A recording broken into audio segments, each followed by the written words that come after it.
Hare Krishna everyone, I am Shravya and I welcome you all on eureka lab.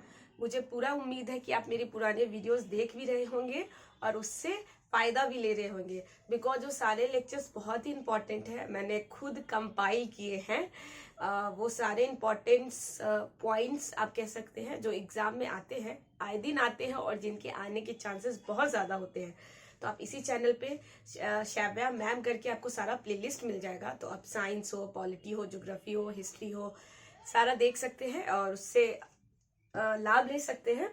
इस class में मैं Gupta period के बारे में पढ़ाने वाली हूँ, गुप्ता एज के बारे में, जो कि बहुत ही इम्पोर्टेंट है।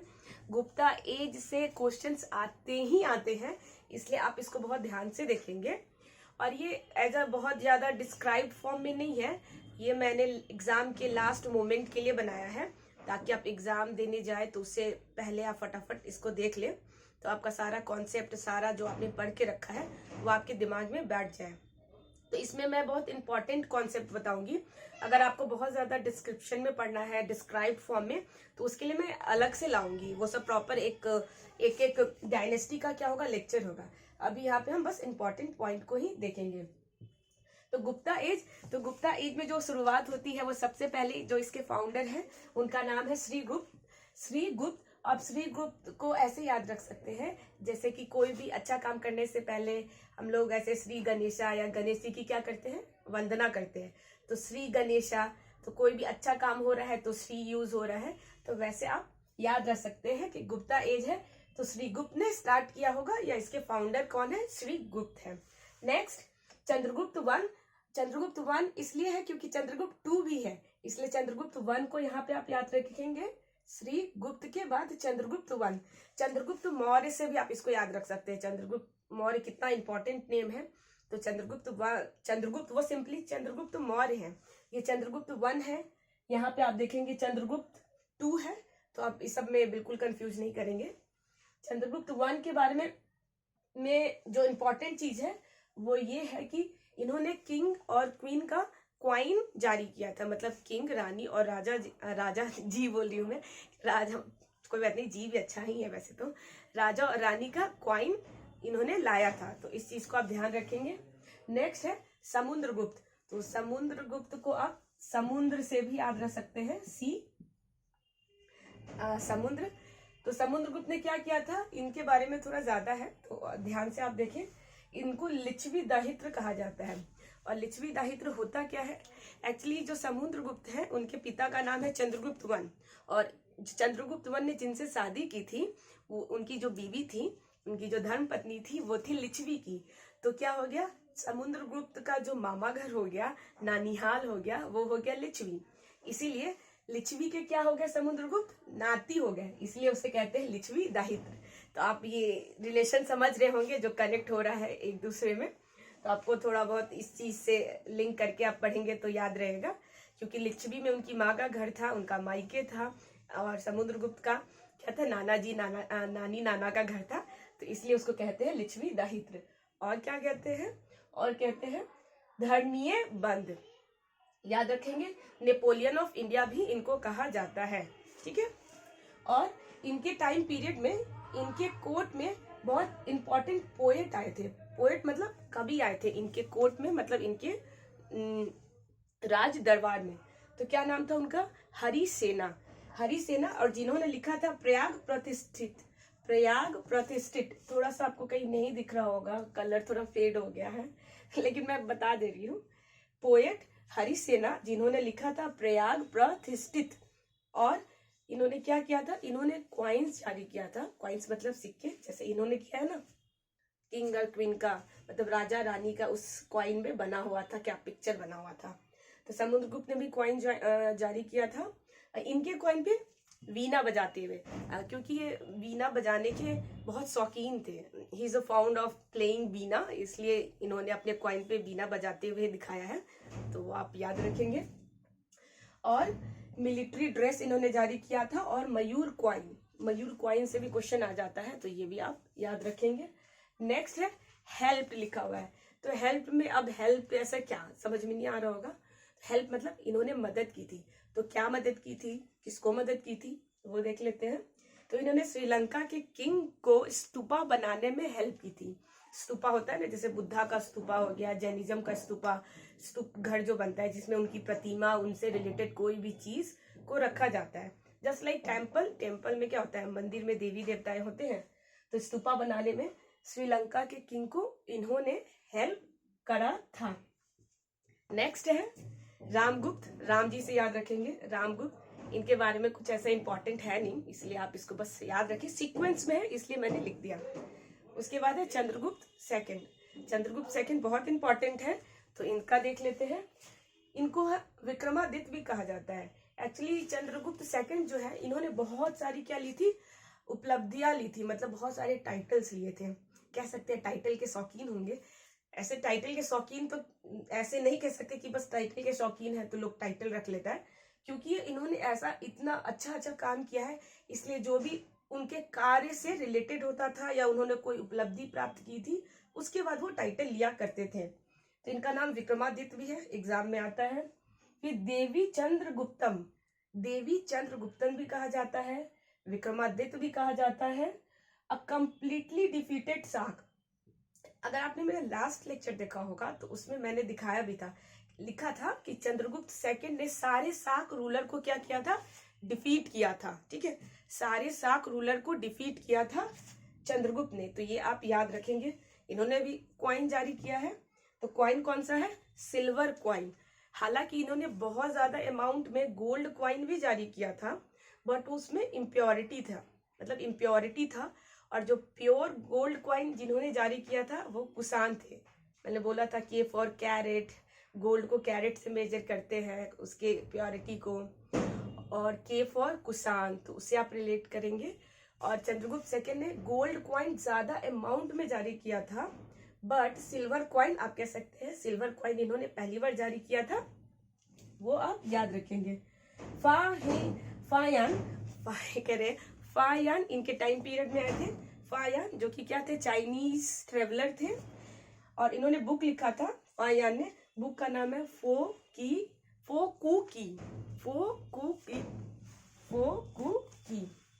और इनके टाइम में नवरत्न रहा करते थे, जैसे कि अकबर के टाइम में भी नवरत्न रहा करते थे, तो इनके टाइम पीरियड में नवरत्न रहा करते थे। हालांकि अकबर इसके बाद आएंगे, तो सबसे ज्यादा प्रायोरिटी तो इन्हीं को मिलना चाहिए, मतलब क्योंकि नवरत्न का जो कॉन्सेप्ट है वही लेके आए हैं। नवरत्न मतलब ऐसे नहीं कि वो पर्ल वगैरह रखते थे, वैसा नहीं, स्टोन वगैरह। नवरत्न मतलब क्या होता है, जैसे महारत्न कंपनी है ना, जो कि जिस बहुत ही वैल्यूएबल कंपनी जो होती है, मतलब जिसका वैल्यू बहुत ज्यादा हो, जो कंट्री के लिए बहुत ही इंपॉर्टेंट हो फॉर इकोनॉमिकली और फिर ओवरऑल डेवलपमेंट के लिए, तो वैसे कंपनीज को क्या कहा जाता है, महारत्न कंपनी कहा जाता है। जैसे कि ONGC है, HCL है, और भी बहुत सारे हैं। तो ये सब क्या है, हाईली इंपॉर्टेंट या हाईली प्रॉफिटेबल कंपनी है इंडिया की, तो उस सबको महारत्न। क्योंकि रत्न क्या होता है, रत्न में जैसे कि हो गया रूबी होता है, तो ये सब रत्न क्या होता है, बहुत इंपॉर्टेंट है, बहुत रेयर होता है और बहुत ही ज्यादा कॉस्टली होता है, इसलिए इसको रत्न कहा जाता है, महारत्न। तो इसी टाइप से नवरत्न है, मतलब इनके दरबार में जो रहते थे नवरत्न, मतलब 9 ऐसे इंपॉर्टेंट पर्सन रहते थे जो बहुत ही वैल्यूएबल थे इनके कोर्ट के लिए, इनके राज के लिए, जो कि उनके एडमिनिस्ट्रेशन में कोई इंपॉर्टेंट डिसीजन लेने में हेल्प किया करते थे। तो नवरत्न में जो इंपॉर्टेंट थे वो थे कालिदास और धनवंतरी। तो ये आप याद रखेंगे। कालिदास की तो बहुत सारी पोएट, मतलब कविता या फिर स्टोरी का रचना भी है, मैंने भी बचपन में पढ़ा है, मतलब बुक्स वगैरह में, हिंदी के बुक में। तो कालिदास के बहुत सारे पोएम है, पोएट है। आपको अगर कोई इनका बेस्ट पोएट या कहानी कुछ भी याद आ रहा है इनसे रिलेटेड, तो आप कमेंट में लिखेंगे। और धनवंतरी भी इनके नवरत्न में से one of the most important navratna है। तो ये आपको पूरा कॉन्सेप्ट समझ में आया होगा।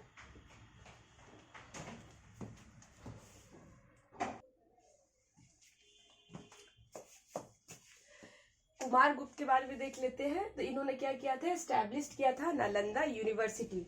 ठीक है, कुमार गुप्त ऐसे याद रखेंगे, नालंदा यूनिवर्सिटी। कुमार जनरली उनको कहते हैं ना जो मैरिड नहीं होते हैं, तो थोड़ा आप उससे लिंक कर लेंगे कि कुमार थे, इसलिए नालंदा यूनिवर्सिटी इन्होंने बनाया। ठीक है, तो एस्टैब्लिश नालंदा यूनिवर्सिटी। और नालंदा यूनिवर्सिटी में आपको पता है कि क्या होती थी, पढ़ाई होती थी, किसकी शिक्षा दी जाती थी, तो बुद्धिज्म की दी जाती थी। वहां पे लोग बच्चे क्या आते थे, बुद्धिज्म का पढ़ाई करने के लिए आते थे। और भी बहुत सारे रिलीजन का पढ़ाई होता था, जो मेनली फोकस जो था वो बुद्धिज्म था। और यहाँ पे हॉस्टल की भी सुविधा थी। जैसे कि अभी आप लोग बहुत सारे बच्चे होंगे पीजी में पढ़ते होंगे, हॉस्टल में पढ़ते होंगे, रेंट लेके पढ़ते होंगे। तो उस टाइम इतना बड़ा यूनिवर्सिटी था कि लोग बाहर से आते थे, मतलब कि लाइक चाइना से, ऑल ओवर वर्ल्ड से कह सकते हैं, यहाँ पे बच्चे आके पढ़ते थे। गुरु लोग भी आते थे, टीचर लोग ट्रेनिंग के लिए आते थे, बहुत लोग देखने आते थे कि यहाँ पे कैसे शिक्षा व्यवस्था है। तो पूरे इंडिया से नहीं, पूरे वर्ल्ड से लोग यहाँ आते थे, शिक्षा ग्रहण करते थे। यहाँ के कल्चर, यहाँ का रहन सहन, यहाँ का स्क्रिप्चर्स, यहाँ का ग्रंथ के बारे में जानने के लिए। तो क्या हो गया, और जो नालंदा यूनिवर्सिटी है यहाँ पे मेनली जो फोकस्ड एरिया था बुद्धिज्म में भी, तो पढ़ाई किस चीज से ज्यादा, पढ़ाई किस क्षेत्र में ज्यादा होता था, किस एरिया में ज्यादा होता था बुद्धिज्म में, तो महायान के बारे में। बुद्धिज्म में 2 सेक्ट्स है, एक हीनयान एक महायान। तो महायान पे ज्यादा फोकस्ड था इस यूनिवर्सिटी में, और यहाँ हॉस्टल की भी फैसिलिटी थी, तो आप याद रखेंगे, ठीक है। डिस्ट्रॉय, और नालंदा यूनिवर्सिटी को आपको पता है डिस्ट्रॉय कर दिया था, मतलब इसको तहस नहस, इसमें आग लगा दिया था। तो किसने आग लगा दिया था, कुतुबुद्दीन ऐबक के जो सेनापति थे उसका नाम था बख्तियार खिलजी। तो बख्तियार खिलजी ने इस यूनिवर्सिटी में क्या कर दिया था, आग लगा दिया था। और आग इतना, क्योंकि ये इतना बड़ा कैंपस था कि आग है ना महीनों भर तक जलता रहा, मतलब वहां पे हजारों लाखों किताबें थी, सब जल के मतलब खाक हो गया था। तो बख्तियार खिलजी ने ही इसमें आग लगाया था, और ये आग इतना ज्यादा तेज और कह सकते हैं बहुत दिनों तक रहा था। ये ऐसा नहीं है कि आज लगा 3 दिन में खत्म, काफी लंबे टाइम तक था।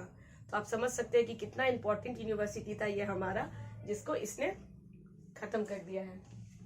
आपको पता भी है बिहार में बख्तियार खिलजी के नाम पे बना हुआ जगह भी है, बख्तियारपुर, उन्हीं के नाम पे है, ठीक है। नेक्स्ट देख लेते हैं, कुमार गुप्त के बाद है स्कंद गुप्त। तो स्कंद गुप्त ने क्या कराया था, जूनागढ़ इंस्क्रिप्शन, जूनागढ़ का जो इंस्क्रिप्शन है इन्होंने ही कराया था। स्कंद नाम है, स्कंद गुप्त।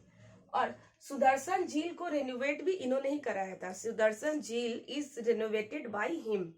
और सुदर्शन झील को किसने बनाया था, रेनोवेट करने का मतलब होता है इसको फिर से पुनर्निर्माण करना। अगर होता है ना, जैसे दिवाली में हम लोग घर की सफाई करते हैं, अगर थोड़ा बहुत टूट फूट गया है तो उसको पेंट वेंट लगा देते हैं, लीपा पोती जिसको कहते हैं, कि लीपा पोती फिलहाल कर देते हैं, जब घर बनेगा तब देखा जाएगा। तो वही हो गया कि रिनोवेशन का काम, कि अगर थोड़ा बहुत टूट गया है, स्क्रैचेज आ गया है, पील ऑफ हो गया है, फेड हो गया है, तो उसको क्या करेंगे, फिर से वापस से तैयार करेंगे, ताकि कुछ साल तो अच्छे से टिक जाए, आगे के लिए रह जाए। तो रेनोवेशन इन्होंने ही कराया था। बनाया किसके द्वारा गया था सुदर्शन झील, तो वो चंद्रगुप्त मौर्य, ठीक है। और रुद्रदामन ने भी इसको रेनोवेट कराया था, तो ये भी आप याद रखेंगे, रुद्रदामन और स्कंद गुप्त द्वारा क्या हुआ था, रेनोवेट कराया गया था। स्कंद गुप्त ने और क्या किया था, इन्होंने डिफीटेड किया था हुरुनों को। हुरुनो एक जाति होता है, हुरुनो, ठीक है, तो उनको भी इसने हराया था। तो ये भी चीज आप याद रखेंगे। नेक्स्ट है भानुगुप्त। तो भानुगुप्त ने क्या कराया था, एरन एडिक्ट इन्हें नहीं, एडिक्ट का मतलब मैंने पहले भी बताया था कि किसी भी शिला पे, पत्थर पे या किसी पिलर पे लिखवाना, अपना मैसेज देना या अपने काम को बताना, उसको कहते हैं। तो एरन एडिक्ट जो है वो इन्हीं के द्वारा, भानुगुप्त द्वारा ही कराया गया है। और सती प्रथा का जो डिस्क्रिप्शन है, सती प्रथा के बारे में आप जानते होंगे, अगर नहीं जानते हैं तो मैं आपको किसी एक वीडियो में स्पेशली इस पे पूरा डिस्क्राइब करके बताऊंगी। तो सती प्रथा का जो डिस्क्रिप्शन है ये इन्हीं के टाइम में मिला था, भानुगुप्त के टाइम में ही सती प्रथा जैसा कुछ एग्जिस्ट करता था, उसके बारे में जो होता है ना साक्ष्य, एविडेंस कहते हैं ना, प्रमाण कहाँ है तुम्हारे पास, तो प्रमाण यही है, यहाँ से मिला था। लास्ट है विष्णुगुप्त, ये है लास्ट रूलर, ठीक है। तो ये पूरा एक सीक्वेंस था किसका, गुप्ता पीरियड का, जो एकदम लाइन वाइज ही था, इसलिए आप इसको लाइन वाइज ही पढ़ेंगे। अगर आपके पास कोई ट्रिक है तो वो आप मुझे कमेंट में बताएंगे। मैं अभी ट्रिक यहाँ पे नहीं दी हूँ, लेकिन नेक्स्ट वीडियो या आने वाले कोई वीडियो में मैं आपको ट्रिक के साथ बताऊंगी, ताकि आप गुप्ता पीरियड को और अच्छे तरीके से क्या कर सके, याद कर सके। फिलहाल मैंने बहुत ईजी लैंग्वेज में बताने की कोशिश की है, और जो भी इम्पोर्टेंट था इनसे रिलेटेड वो भी मैंने ट्राई किया है कि आप समझ जाएं। इसलिए इस वीडियो को आप कम से कम 5 बार देखेंगे तो एकदम दिमाग में बैठ जाएगा आपके। तो मैं मिलूंगी नेक्स्ट वीडियो में। टिल देन अपना और अपनों का ख्याल रखें। Thank you.